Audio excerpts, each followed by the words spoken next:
My name is Nico Steves. Podcasts this summer season will run 15 minutes each in a re-release of my first book, The Constant Procession, the history of the Virgin Mary since she passed on.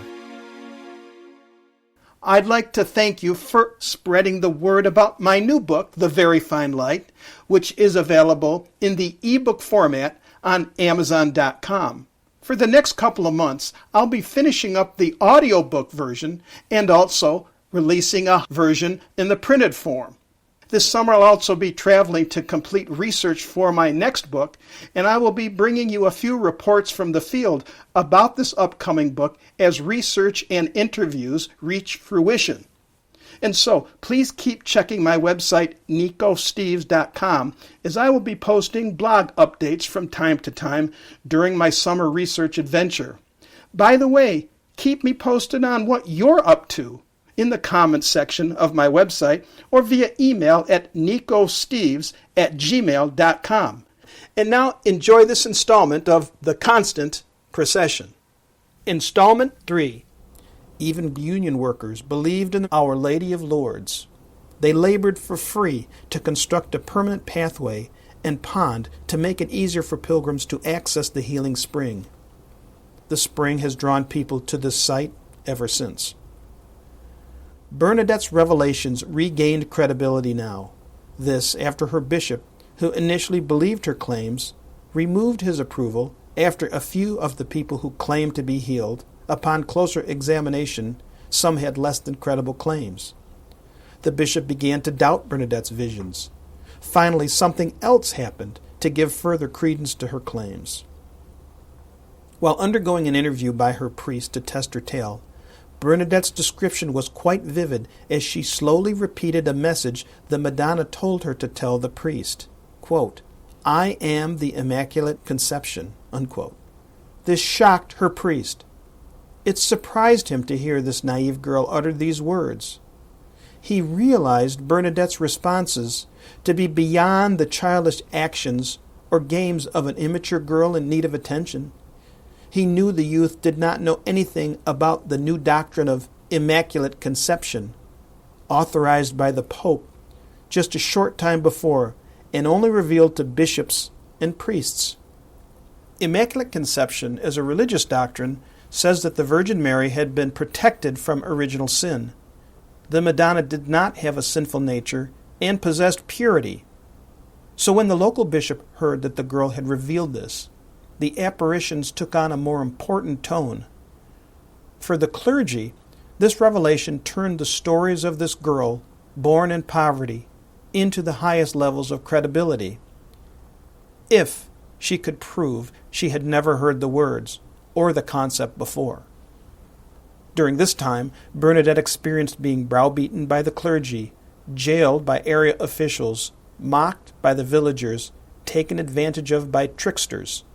Nevertheless, the young peasant girl gained great credibility, thanks in part to the confirmed miracles in those words, Immaculate Conception, as told to her by the Madonna.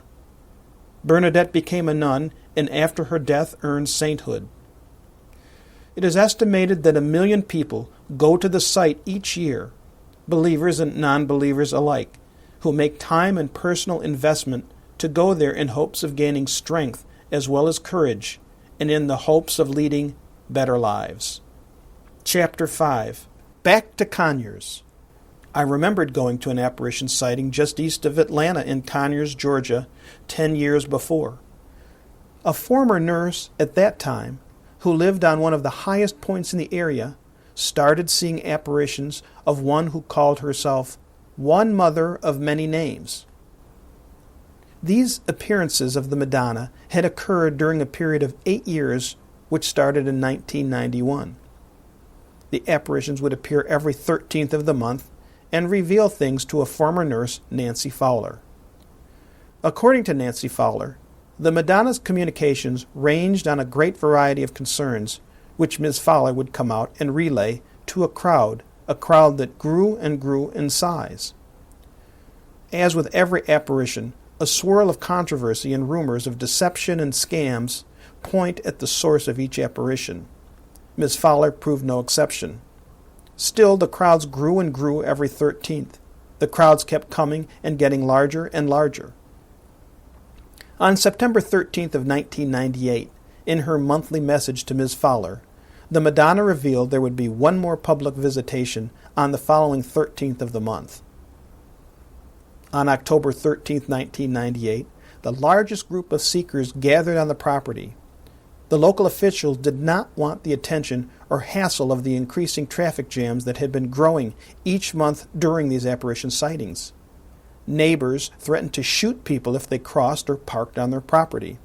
Law enforcement had to be beefed up, and the sheriff's office threatened to ticket and tow cars in an effort to keep the crowd down.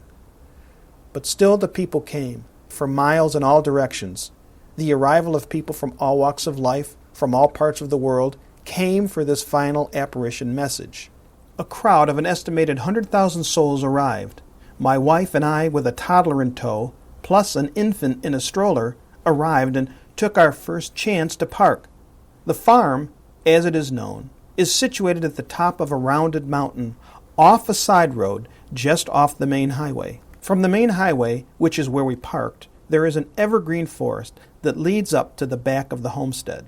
I remember finding a makeshift pathway leading through the forest, and then the throngs of people walking up a trail. The morning air had that fall crispness to it as we arrived and tried to get near the backside of the homestead. We learned from others on the pathway that this is where Ms. Fowler would come after every apparition to tell the crowd what had been revealed to her by the Madonna.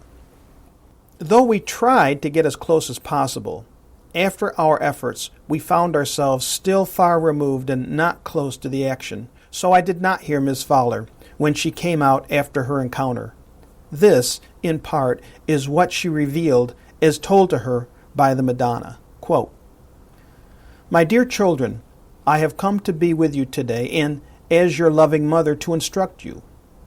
Children, please live your life in full union with God. It is most pleasing to God when you imitate Him and honor me. Seek the help and protection of my beloved spouse, Saint Joseph. Know of the help and blessings that you are able to receive by calling upon the souls in heaven.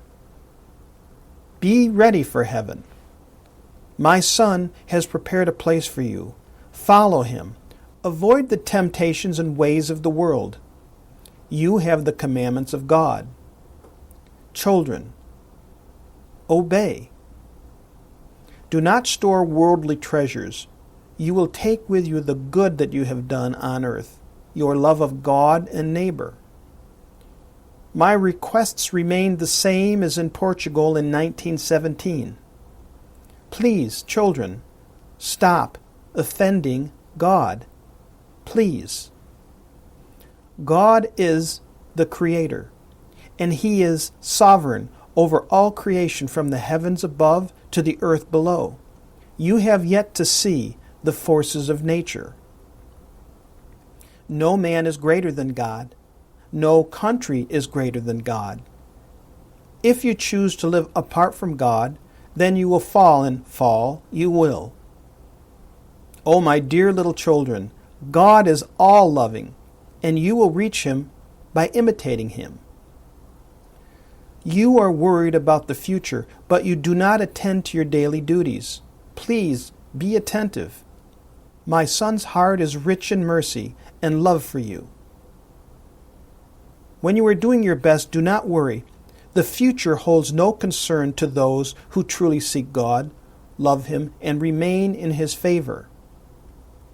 The warnings have been given to you. Take seriously how you live your life. Pray, children, pray. My parting words are, be holy witnesses, walk by faith. I love you all my dear children. My own experience at the time, though I had not heard the words, had been a sense of peacefulness and calm. Considering the size of the crowd and our two toddlers, and the chill in the autumn air, I found it to be a rather unique sensation, not my normal experience whenever I had two toddlers in tow. But excitement seemed to be throughout the crowd. Elation seemed to fill the air. but the on-site media reports consisted of in-depth details about traffic jams, upset neighbors, and the occasional jaded interview question. My thoughts are perhaps the message that came to me: build your castles high. Not an earth-shattering revelation, but it is what I took from the experience as we walked away that day. So now, a dozen years later, I began to wonder, just what happened to this place?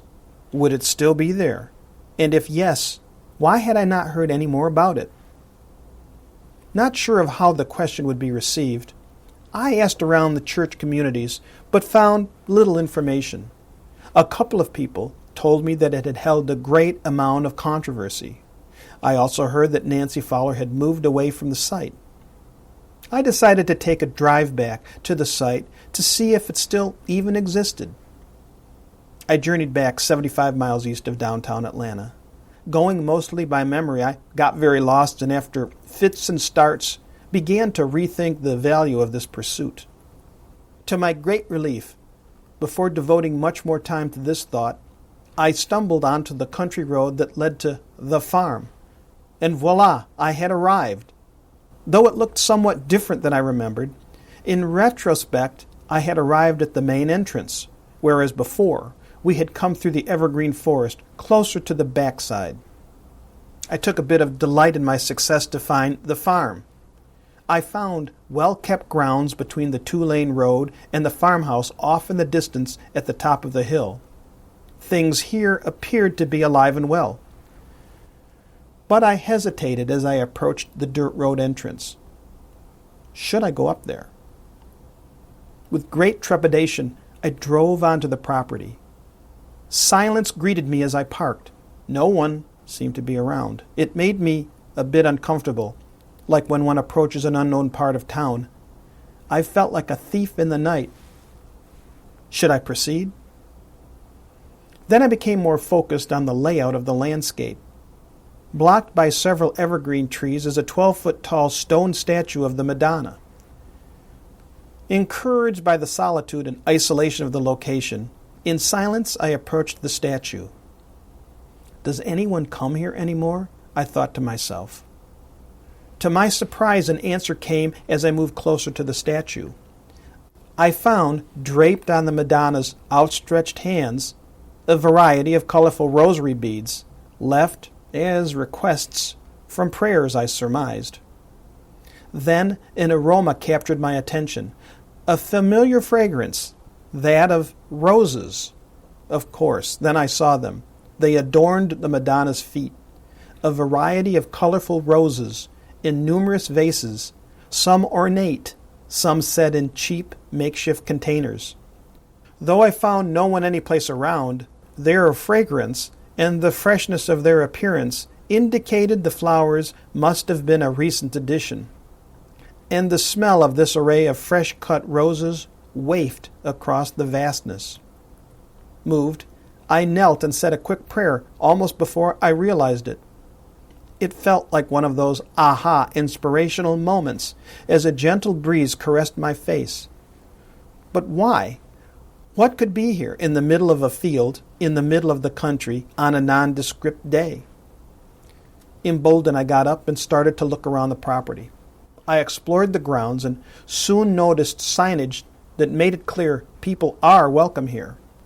I walked around. I soon found a visitor center, a study center, 2 outdoor Station of the Crossed pathways with life-sized crosses, a prayer room in the farmhouse, and adjacent to the property, a small church. The lay of the land seemed pretty much as I had remembered. I found the name of the nonprofit organization that runs the facility and an invitation to prayer vigils they hold each week. Their name? Our Loving Mother's Children. As for people, though, I had the place to myself. Fine with me, as I did have some concern about what they would have to say to me.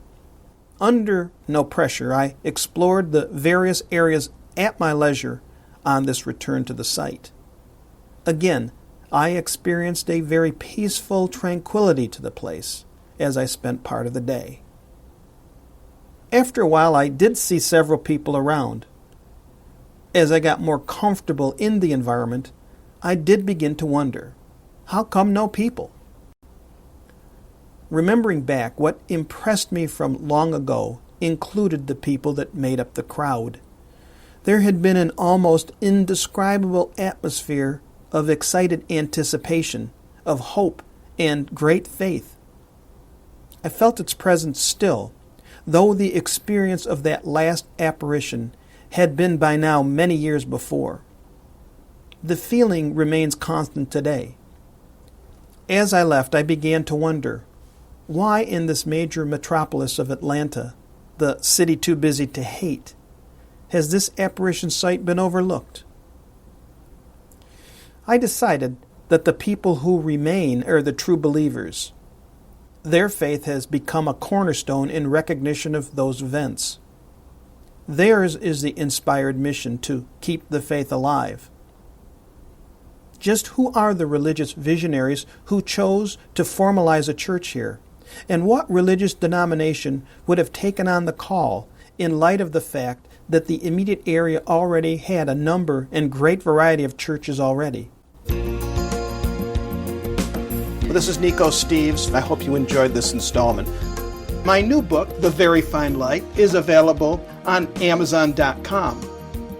Please feel free to contact me at nicosteves.com. That's Nikos Steves, Steves.com.